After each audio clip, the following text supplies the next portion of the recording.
स्वागत है आप सबका एक बार फिर से इटर्नल माइंड्स पे। क्या आपने कभी सोचा है कैसे कुछ लोग अपनी जिंदगी को कंट्रोल में रखते हैं और कुछ लोगों की जिंदगी बस सिचुएशंस के हाथों की कठपुतली बन जाती है। एक तरफ वो लोग होते हैं जो हर हार के बाद और स्ट्रॉन्ग बन जाते हैं और दूसरी तरफ वो लोग जो एक्सक्यूज बनाते बनाते अपनी पूरी जिंदगी गुजार देते हैं। क्या आपको भी लगता है कि आपके डिसीजन से ज्यादा सिचुएशंस आपकी लाइफ को चला रहे हैं? क्या आप भी अपने गोल्स शुरू तो करते हैं पर उन तक कभी पहुंच नहीं पाते? क्या रिलेशनशिप्स में मिसअंडरस्टैंडिंग्स और कॉन्फ्लिक्ट्स आपको अंदर ही अंदर थका देता है? अगर इनमें से किसी भी सवाल का जवाब आपके लिए हाँ है तो स्टीवन कोवी की एक book the 7 habits of highly effective people उन सब सवालों का जवाब देती है। दोस्तों, ये सिर्फ एक सेल्फ हेल्प बुक नहीं बल्कि एक ब्लूप्रिंट है जो सिखाती है कि अपनी सोच और अपने एक्शंस को बदलकर हम अपनी पूरी जिंदगी का डायरेक्शन कैसे बदल सकते हैं। ये बुक आपको समझाती है कि कैसे एक हाईली इफेक्टिव पर्सन चाहे जीरो से शुरू करे, अपने हैबिट्स के दम पर एक पर्पसफुल, सक्सेसफुल और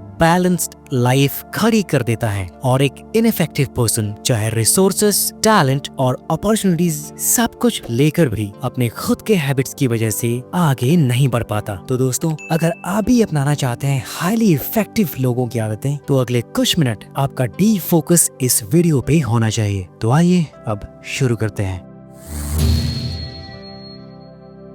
दोस्तों, आज के सफर में हम स्टीफन कावे की book the 7 habits of highly effective people को एक कहानी और रियल लाइफ एग्जांपल्स के थ्रू समझेंगे। सबसे पहले हम देखेंगे कि अपने आप पर कंट्रोल कैसे पाया जाता है, फिर सीखेंगे कि अपनी लाइफ का विजन और डायरेक्शन कैसे सेट करना है। उसके बाद बात होगी प्रायोरिटीज की, क्यों कुछ लोग बिजी रहते हुए भी कुछ अचीव नहीं करते और इफेक्टिव लोग अपनी एनर्जी कैसे सही जगह पे इन्वेस्ट करते हैं। फिर हम चलेंगे रिलेशनशिप्स की दुनिया में, कैसे अपने दोस्तों, फैमिली और कलीग्स के साथ एक वन विन रिलेशनशिप बनाएं और आखिर में हम जानेंगे वो सीक्रेट हैबिट जो आपको लगातार ग्रो करने और अपनी लाइफ को रिन्यू करने की एनर्जी देता है। और अगर आप एंड तक इस सफर में मेरे साथ रहे तो आपको मिलेगा एक ब्लूप्रिंट, एक ऐसी सोच और एक ऐसा टूल जो आपको अपने गोल्स को अचीव करने, रिलेशनशिप सुधारने और एक बैलेंस्ड और पर्पसफुल लाइफ जीने की क्लियर रोड मैप दिखाएंगे।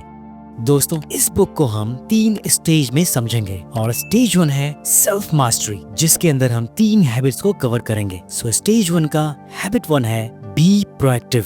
एक लड़का है अर्जुन, उसकी नौकरी में प्रेशर है, बॉस हर दिन टारगेट्स के पीछे भगाता है, घर पर फैमिली की एक्सपेक्टेशंस अलग स्ट्रेस देती है और जब भी कोई मुश्किल आती है अर्जुन का एक ही जवाब होता है, मैं क्या करूं, सिचुएशन ही ऐसा है, मेरी तो किस्मत ही खराब है। धीरे धीरे अर्जुन की लाइफ में एक पैटर्न बन गई। प्रॉब्लम्स आई, ब्लेम, एक्सक्यूजेस, हेल्पलेसनेस। उसे लगता था जैसे उसकी जिंदगी का रिमोट कंट्रोल किसी और के हाथ में है। पर वहीं दूसरी तरफ स्टीवन कोवी कहते हैं इफेक्टिव लोग अपनी लाइफ का रिमोट कंट्रोल हमेशा अपने पास रखते हैं और यही है हैबिट 1 की समरी, बी प्रोएक्टिव।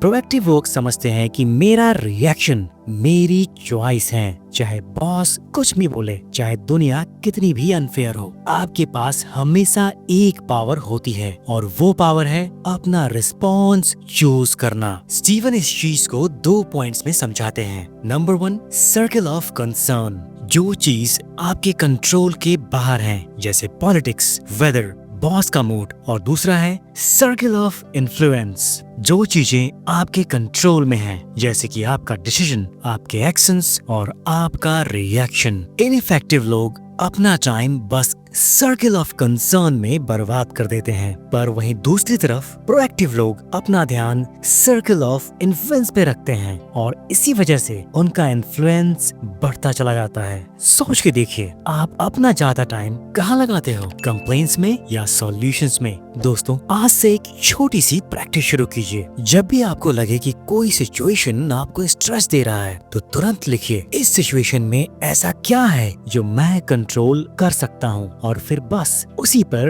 एक्शन लीजिए। ये हैबिट छोटी लगती है लेकिन यही आपको विक्टिम से क्रिएटर बनाती है, प्रॉब्लम सॉल्वर बनाती है और जैसे ही आप प्रोएक्टिव बन जाते हो आपकी लाइफ एक नई डायरेक्शन लेना शुरू करती है। और आइए अब चलते हैं इस स्टेज के हैबिट नंबर 2 की तरफ।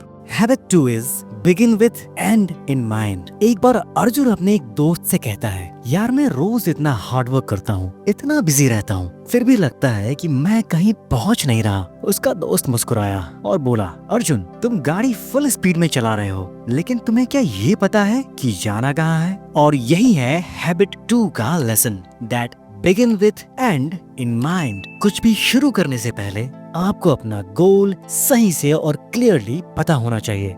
दोस्तों, इस बुक के राइटर स्टीवन भी कहते हैं कि सबसे बड़ी ट्रेजेडी ये नहीं कि हम फेल हो जाते हैं, बल्कि ये है कि हम गलत चीज में सक्सेसफुल हो जाते हैं। दोस्तों सोचिए, अगर एक इंसान पूरी लाइफ बस पैसा कमाने के पीछे भागा, बस पैसा कमाना है कैसे भी, और एंड में उसने रियलाइज किया कि उसने अपनी हेल्थ, फैमिली, अपनी वैल्यूज को खो दिया, तो क्या वो जीता? बिल्कुल नहीं। इफेक्टिव लोग अपना एंड पिक्चर पहले से डिजाइन करते हैं। उनके पास एक क्लियर पर्सनल मिशन स्टेटमेंट होता है, एक ब्लूप्रिंट जो उनके डिसीजंस को गाइड करता है उनके खुद के गोल्स तक पहुंचने में। यहाँ स्टीवन कोवी एक थॉट को आपके सामने रखते हैं। सोचो कि आज आपका फ्यूनरल है, लोग आपके बारे में क्या कहना चाहते हैं? फैमिली, फ्रेंड्स, कलीग्स सब क्या बोलेंगे? क्या आप चाहते हो कि वो कहें कि ये इंसान बिजी था इसलिए हम इसके बारे में ज्यादा कुछ जानते ही नहीं? या आप ये सुनना चाहेंगे बस हर वक्त काम में उलझा रहता था? या फिर आप ये सुनना चाहेंगे कि इस इंसान ने अपनी जिंदगी को सिर्फ जिया नहीं बल्कि दूसरों की जिंदगियों को भी बेहतर बनाया? इस इंसान ने हम सब के लिए एक मिसाल कायम की है। तो दोस्तों, इस लेसन का प्रैक्टिकल टेक अवे क्या है कि मैं चाहता हूँ कि मेरी लाइफ के एंड में लोग मेरे बारे में ये कहें, और फिर उससे अलाइन करके आप अपने वैल्यूज और गोल्स बनाओ। अपने डेली डिसीजंस को उस ब्लूप्रिंट के साथ अलाइन करो। जब आप किसी भी चीज की शुरुआत उसके एंड को माइंड में रख कर करते हो तो आपका हर दिन, हर डिसीजन डायरेक्शनलेस नहीं होता। और यही फर्क होता है एक डायरेक्शनलेस बिजी लाइफ और एक पर्पसफुल इफेक्टिव लाइफ में, जहां आपको ये पता होता है कि आप किस चीज के लिए जी रहे हैं और आपकी लाइफ का मीनिंग क्या है। दोस्तों, आप अगर अपनी लाइफ और लाइफ के मीनिंग के बारे में और गहराई से समझना चाहते हैं तो मैं रेकमेंड करूंगा आपको एक book, man's search for meaning by doctor Victor Frankl. Description box में मैंने इस बुक की समरी का लिंक भी डाल रखा है। और आइए अब बात करते हैं हैबिट नंबर 3 की। Habit 3, put first things first. आइए एक छोटी सी कहानी सुनते हैं। एक प्रोफेसर ने एक ग्लास जार लिया और उस ग्लास जार को बड़े बड़े पत्थरों से भर दिया, और फिर उन्होंने स्टूडेंट से पूछा, क्या ये जार फुल है? स्टूडेंट्स बोले, हाँ सर, बिल्कुल। फिर प्रोफेसर ने छोटे छोटे कंकड़ लिए और उस जार के अंदर डालना शुरू कर दिया। ये कंकड़ बड़े पत्थरों के बीच गिर गए। प्रोफेसर ने स्टूडेंट से फिर से पूछा, और अब? स्टूडेंट्स बोले, अब तो बिल्कुल फुल हो गया है। प्रोफेसर ने फिर से उस जार के अंदर रेत डालनी शुरू की। वो रेत उस जार के अंदर जाके उन पत्थरों के बीच छोटे छोटे गैप्स में जमा हो गई। प्रोफेसर ने फिर से स्टूडेंट से पूछा, क्या अब ये फिल हो गया है? स्टूडेंट्स ने प्रोफेसर से कहा, सर अब तो इसमें बिल्कुल भी जगह नहीं। पर प्रोफेसर ने आखिर में थोड़ा पानी डाला और पानी भी उस जार में चला गया। और फिर प्रोफेसर ने स्टूडेंट से कहा, स्टूडेंट्स लेसन सिंपल है, अगर हम पहले इस जार के अंदर सैंड, वाटर और छोटे कंकड़ भर देते तो बड़े पत्थर कभी फिट होते ही नहीं। ठीक इसी तरह अगर आप अपने लाइफ के हर दिन को जार की तरह देखें और अपने डेली टास्क को इस पत्थर, कंकड़, रेत और पानी की तरह देखें तो आप आसानी से समझ पाएंगे कि कौन सी चीज पहले करनी है। अगर आप इम्पोर्टेंट चीजों को प्रायोरिटी देते हैं तो छोटी चीजें हमेशा एडजस्ट हो जाती हैं। यानी अपनी जिंदगी की सबसे बड़े प्रायोरिटीज को पहले रखो और छोटी डिस्ट्रैक्शंस को बाद में। दोस्तों, अब एक क्वेश्चन है, अगर आपके पास एक दिन में सिर्फ 24 घंटे हैं तो आप उन्हें कैसे इन्वेस्ट करते हो? क्या आप बिजी रहने में एक्सपर्ट हो या प्रोडक्टिव रहने में? क्योंकि बिजी रहना और प्रोडक्टिव रहना दोनों एक चीज बिल्कुल भी नहीं है। हैबिट 3 हमें ये सिखाता है कि अर्जेंसी एक ट्रैप है और इस ट्रैप से निकलकर हम अपनी जिंदगी में उन चीजों पे फोकस करें जो रियली इम्पोर्टेंट है। अब हम बात करेंगे टाइम मैनेजमेंट के कोर कॉन्सेप्ट के बारे में जो कि स्टीवन ने इस बुक में लिखी है, और ये कॉन्सेप्ट आपको अच्छे से समझाता है कि आप अपने 24 घंटे कैसे इन्वेस्ट कर सकते हैं by putting your first thing first. Steven Covey कहते हैं कि time management is equal to life management. मतलब हम अपना वक्त जहाँ लगाते हैं वही हमारी लाइफ की क्वालिटी डिसाइड करता है। अब हम स्टीवन कोवी के टाइम मैनेजमेंट मैट्रिक्स को समझते हैं। इस मैट्रिक्स के 4 क्वाड्रेंट्स हैं जो कि हमारी हर एक्टिविटी को क्लासिफाई करते हैं। इस मैट्रिक्स का पहला क्वाड है अर्जेंट प्लस इम्पोर्टेंट, जिस पे आपका सर्वाइवल डिपेंड करता है। ये वो काम होते हैं जहाँ तुरंत एक्शन लेना पड़ता है। अगर इग्नोर करोगे तो तुरंत डैमेज होगा। पर अगर हम हमेशा क्वाड 1 में ही बिजी रहे तो स्ट्रेस और बर्नआउट फिक्स है। इसके कुछ एग्जाम्पल्स जैसे कि last minute exam preparation, emergency medical issues, rush deadlines या फिर कोई क्राइसिस। दूसरा quad not urgent but important, और इस पे आपका ग्रोथ डिपेंड करता है। दोस्तों ये सबसे पावरफुल क्वाड्रेंट है। यहाँ आने वाले काम लॉन्ग टर्म ग्रोथ, पीस और बैलेंस देते हैं। लेकिन क्योंकि ये अर्जेंट नहीं होते हम इन्हें इग्नोर कर देते हैं, और इन्हें इग्नोर करके हम लाइफ में कभी सक्सेसफुल हो ही नहीं सकते। इसके कुछ एग्जाम्पल्स हैं daily exercise, new skill learning, relationship building, planning और स्ट्रेटजी, या फिर पर्सनल डेवलपमेंट। स्टीवन कहते हैं ग्रेट लीडर्स और हाईली इफेक्टिव पीपल अपना मैक्सिमम टाइम यहाँ इन्वेस्ट करते हैं। तीसरा क्वाड है अर्जेंट बट नॉट इम्पोर्टेंट, और ये होता है डिस्ट्रैक्शन जोन। ये वो काम होते हैं जो अर्जेंट लगते हैं पर एक्चुअली इम्पोर्टेंट बिल्कुल नहीं होते। ये आपको डिस्टर्ब करते हैं और असली गोल से, असली ग्रोथ से दूर ले जाते हैं। इसके कुछ एग्जाम्पल्स हैं random phone calls, unnecessary meetings and social media.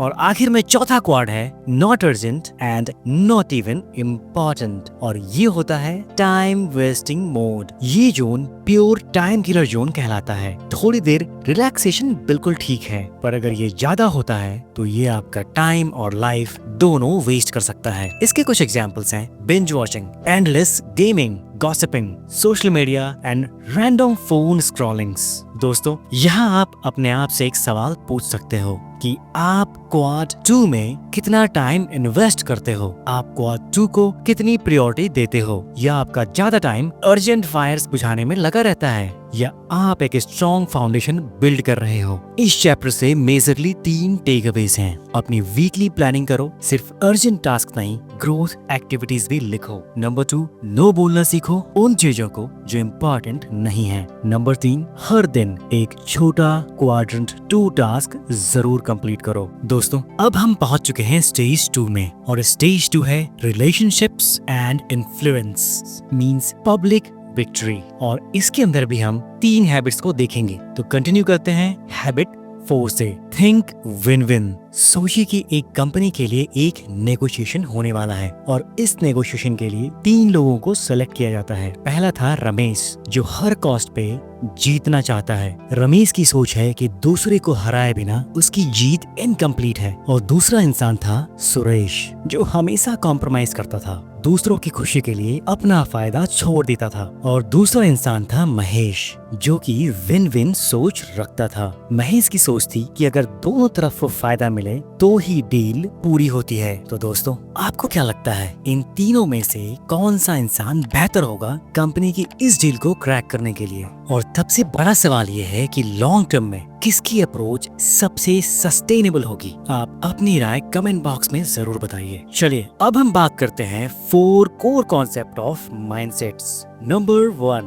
Win loose mindset. इस माइंडसेट वाले इंसान की सोच हमेशा ये रहती है कि अगर मैं जीत गया तो सामने वाला हारेगा ही। इसे एक एग्जाम्पल से समझते हैं। क्लास में एक स्टूडेंट दूसरे को नीचा दिखाकर टीचर की नजर में अच्छा बनना चाहता है। शॉर्ट टर्म में ये शायद उसे क्रेडिट मिल जाए, पर लॉन्ग टर्म में शायद उसकी दोस्ती किसी से भी ना हो और वो अकेला ही रहे। Short term win but long term lose. Number 2 lose win mindset. इस माइंडसेट का इंसान हमेशा सैक्रिफाइस करता है। इसे एक एग्जाम्पल से समझते हैं। आपके ऑफिस में आपका एक आइडिया चोरी हो जाता है, पर आप चुप रहते हैं सिर्फ शांति बनाए रखने के लिए। लोग शुरू में कहेंगे कि आप सिंपल हो, पर धीरे धीरे आपकी इमेज वैसी ही बन जाती है और आपकी रिस्पेक्ट भी कम हो जाती है, क्योंकि आप अपने वैल्यू को प्रोटेक्ट नहीं करते। तीसरा है लूज लूज माइंडसेट। इस माइंडसेट के लोग बिल्कुल ही डिस्ट्रक्टिव और नेगेटिव होते हैं। उनकी सोच होती है कि अगर मुझे नहीं मिल रहा तो मैं तुम्हें भी मिलने नहीं दूंगा। इसका एग्जाम्पल है दो ऐसे लोग जो सिर्फ अपने ईगो को सेटिस्फाई करने के लिए लड़ रहे होते हैं। ऐसे में उन दोनों का ही नुकसान होता है और कोई और ही फायदा उठा ले जाता है। और चौथा है विन विन माइंडसेट। इस माइंडसेट के लोग सबसे हेल्दी और इफेक्टिव सोच रखते हैं। उनकी सोच होती है मुझे भी फायदा हो और तुम्हें भी फायदा हो, और ऐसे ही लोगों को लंबी रेस का घोड़ा कहते हैं। एग्जाम्पल के लिए किसी बिजनेस डील में दोनों पार्टनर्स ऐसा सॉल्यूशन ढूंढते हैं जहां दोनों ग्रो करें। ये मैच्योरिटी, ट्रस्ट और लॉन्ग टर्म ग्रोथ विजन से आता है। दोस्तों, स्टीफन कोवी के हिसाब से विन विन फाउंडेशन के 3 मेजर पिलर्स हैं। पहला है कैरेक्टर। आपके कैरेक्टर में इंटीग्रिटी होनी चाहिए, अपने वैल्यूज पर टिकना, झूठ या शॉर्टकट से बचना। आपके कैरेक्टर में मैच्योरिटी होनी चाहिए, अपनी नीड्स और दूसरों की नीड्स का बैलेंस करना, और आपका माइंडसेट वाइड होना चाहिए। ये बिलीव कि हर किसी के लिए अपॉर्चुनिटीज हैं, कम नहीं पड़ेगी। दूसरा पिलर है रिलेशनशिप्स ऑफ ट्रस्ट। जहाँ ट्रस्ट होगा वहाँ naturally win win mindset born होता है। अगर ट्रस्ट नहीं तो फिर हर जगह डाउट और सेल्फ प्रोटेक्शन ही चलता है। तीसरा मेजर पिलर है अग्रीमेंट्स। क्लियर एक्सपेक्टेशंस डिसाइड करना, ये सोचना कि सक्सेस हम दोनों के लिए क्या होगा। अगर दोनों की क्लैरिटी हो तो मिसअंडरस्टैंडिंग्स और कॉन्फ्लिक्ट्स बहुत ही कम हो जाते हैं। दोस्तों, मतलब सिंपल है, विन विन माइंडसेट सिर्फ टेक्निक नहीं, एक सोच है जो मैच्योरिटी, ट्रस्ट और क्लैरिटी से ग्रो होता है। दोस्तों, विन विन सोचना एक शुरुआत है, पर अगर आप दूसरों को समझ ही नहीं पाते तो विन विन बनेगा कैसे? इसीलिए आइए देखते हैं अगली आदत को, हैबिट नंबर 5। और हैबिट नंबर 5 कहता है seek first to understand then to be understood. पहले दूसरों को समझो, फिर उनसे अपेक्षा करो कि वो आपको भी समझें। सोचिए, एक दोस्त आपको अपनी प्रॉब्लम बता रहा है और आप उसकी पूरी बात सुने बिना ही तुरंत सॉल्यूशन देने लगते हो। उसे कैसा लगेगा? उसे लगेगा जैसे किसी डॉक्टर ने उसे बिना चेक किए ही दवाइयाँ दे दी हों, और फिर शायद कभी वो आपसे अपनी बात शेयर करे ही ना। बिगर क्वेश्चन ये है, आज की दुनिया में लोग सुनने से ज्यादा बोलते क्यों हैं? और क्या अगर हम पहले दूसरे को समझने लगे तो क्या रिलेशनशिप्स और कॉन्फ्लिक्ट्स अपने आप सॉल्व हो जाएंगे? आइए इन सवालों के जवाब ढूंढने की कोशिश करते हैं। दोस्तों, ज्यादातर लोग कम्युनिकेशन में एक ही गलती करते हैं, वो समझने के लिए नहीं सुनते बल्कि वो जवाब देने के लिए सुनते हैं। जब सामने वाला बोल रहा होता है तो सुनने की बजाय वो सामने वाले के थॉट्स के ऊपर रिएक्ट करने के लिए तैयार हो रहे होते हैं। इफेक्टिव लोग पहले एम्पैथी के साथ दूसरों की फीलिंग्स, पर्सपेक्टिव और कॉन्टेक्स्ट को समझने की कोशिश करते हैं, और जब सामने वाला फील करता है कि हाँ, मुझे सुना जा रहा है, तो वो भी नेचुरली आपकी बात सुनने के लिए रेडी हो जाता है। अब हम देखते हैं 4 levels of listening as per Steven Covey. पहला है इग्नोरिंग, बिल्कुल भी नहीं सुनना। दूसरा है प्रिटेंडिंग, झूठ मूठ का दिखावा करना कि आप सुन रहे हो। तीसरा है सिलेक्टिव लिसनिंग, सिर्फ वही सुनना जो आपके काम का हो। और चौथा है एम्पैथेटिक लिसनिंग, सामने वाले के इमोशंस और पर्सपेक्टिव को फील करना। और यही है हैबिट नंबर 5 का असली मकसद। और जब आप सीखते हो पहले समझना और फिर समझे जाना, तो एक नया मैजिक शुरू होता है कोलैबोरेशन का, जिसे कोवी कहते हैं सिनर्जाइज। और यही है हैबिट नंबर 6। और इस हैबिट को समझने के लिए हम एक कहानी की ओर चलते हैं। एक लड़का था आरव। एक दिन वो अपने मेंटर के पास गया और अपने मेंटर से पूछता है, गुरुजी, एक बात समझ नहीं आती, अगर 2 लोग अलग सोच रखते हैं तो उनमें हमेशा टकराव ही होगा ना? ऐसा कैसे हो सकता है कि किसी 2 लोगों के बीच के डिफरेंसेस फायदेमंद हो उनमें से किसी के लिए भी? तो उसके मेंटर कहते हैं, आरव, यही तो असली कला है जिसे कहते हैं सिनर्जी। मतलब जब 1 और 1 सिर्फ 2 नहीं बनते बल्कि 11 बन जाते हैं। जब लोग अपने डिफरेंसेस को क्लैश नहीं बल्कि रिसोर्सेज समझकर यूज करते हैं तो कुछ नया और कुछ बेहतरीन पैदा होता है जो अकेले किसी और के लिए मुमकिन कभी नहीं हो सकता। आरव के मेंटर यहाँ एक एग्जाम्पल देते हैं आरव को। वो कहते हैं, सोचो एक ऑर्केस्ट्रा है, अगर हर म्यूजिशियन सिर्फ अपना इंस्ट्रूमेंट बजाए बिना दूसरे को सुने तो सिर्फ शोर होगा, पर जब वो एक दूसरे के सुरों को समझकर अपने रोल को एडजस्ट करते हैं तो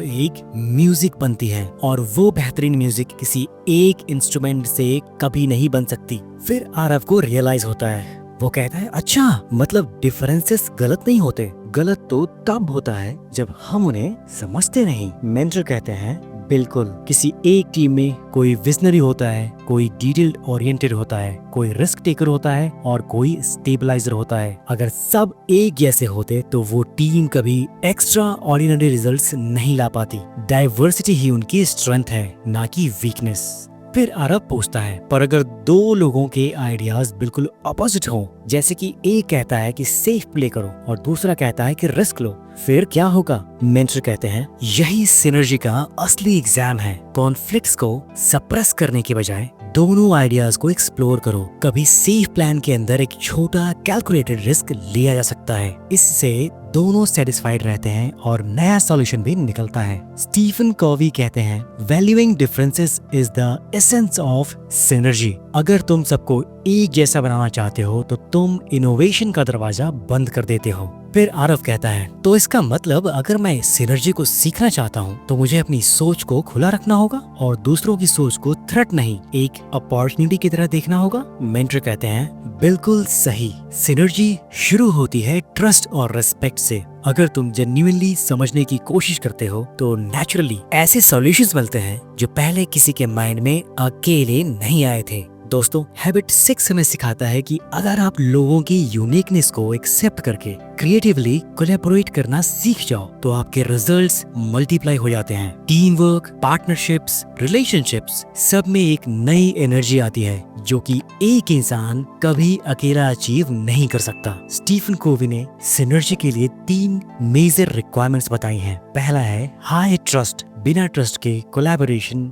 सुपरफिशियल हो जाता है। दूसरा है विन विन माइंडसेट और तीसरा है एम्पैथेटिक लिसनिंग। स्टीफन कोवी कहते हैं सिनर्जी एक तरह का स्पिरिचुअल प्रिंसिपल है। जब आप जेन्युइन कोलैबोरेशन करते हो तो नए आइडियाज और सॉल्यूशंस ऐसे नेचुरली इमर्ज होते हैं जैसे वो कहीं और से आ रहे हों। दोस्तों, सिनर्जी हमें ये सिखाता है कि एक और एक कभी 11 भी बन सकता है। बस शर्त ये है हम अपनी सोच, टैलेंट और एक्सपीरियंस को मिला के एक नया सॉल्यूशन बनाएं। लेकिन एक बड़ा सवाल उठता है यहाँ, अगर हम खुद अंदर से थके हुए हों, हमारा माइंड डल हो, हमारी एनर्जी खत्म हो, तो क्या हम कभी दूसरों के साथ असली सिनर्जी कर पाएंगे? जैसे एक कुल्हाड़ी, अगर बार बार उससे लकड़ियां काटी जाए और उसके ब्लेड को तेज ना किया जाए तो एक समय आता है जब कुल्हाड़ी तो चलती है लेकिन लकड़ी उससे ठीक से बिल्कुल नहीं कटती। वैसे ही इंसान की लाइफ भी है। अगर हम अपने आप को रिन्यू नहीं करते, अपनी बॉडी, माइंड, हार्ट और स्पिरिट को रिचार्ज नहीं करते, तो हम चाहे जितनी भी हैबिट सीख लें, उनका असली असर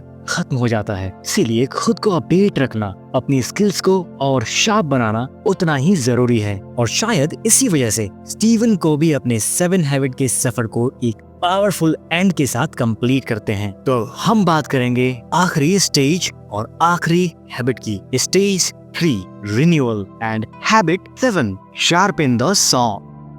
दोस्तों, इस हैबिट को ठीक से समझने के लिए हम एक छोटी सी स्टोरी का सहारा लेते हैं। एक बार एक जंगल में एक आदमी राघव लगातार एक बड़ा पेड़ काटने की कोशिश कर रहा था। पसीना बह रहा था और वो कुल्हाड़ी चलाई जा रहा था, लेकिन पेड़ पे उस कुल्हाड़ी का असर बहुत कम हो रहा था। उसके पास से एक आदमी गुजरा और उस आदमी ने राघव से पूछा, अरे भाई, सुबह से देख रहा हूँ तुम लगातार ये पेड़ काटने की कोशिश कर रहे हो, लेकिन पेड़ कट ही नहीं रहा। कुल्हाड़ी उठाओ और थोड़ा तेज कर लो। ये सुनकर राघव ने थोड़ा चिढ़ के जवाब दिया, अरे भाई, मुझे टाइम कहाँ कि मैं कुल्हाड़ी तेज करूँ? पेड़ काटने का बहुत प्रेशर है, जल्दी काम खत्म करना है, तुम जाओ अपने रास्ते। ये सुनकर उस आदमी ने मुस्कुराते हुए जवाब दिया, यही तो दिक्कत है दोस्त, तुम जितना ज्यादा फोर्स लगा रहे हो उतना ही तुम थक रहे हो, लेकिन जब तक कुल्हाड़ी तेज नहीं होगी तुम्हारी मेहनत अधूरी रहेगी। और अगर ये कुल्हाड़ी तुम तेज कर लेते हो तो तुम्हारे एक बार में ये सूखा पेड़ अभी के मुकाबले 10 गुना ज्यादा कटेगा और बहुत ही कम समय में तुम इस पूरे पेड़ को काट पाओगे। दोस्तों,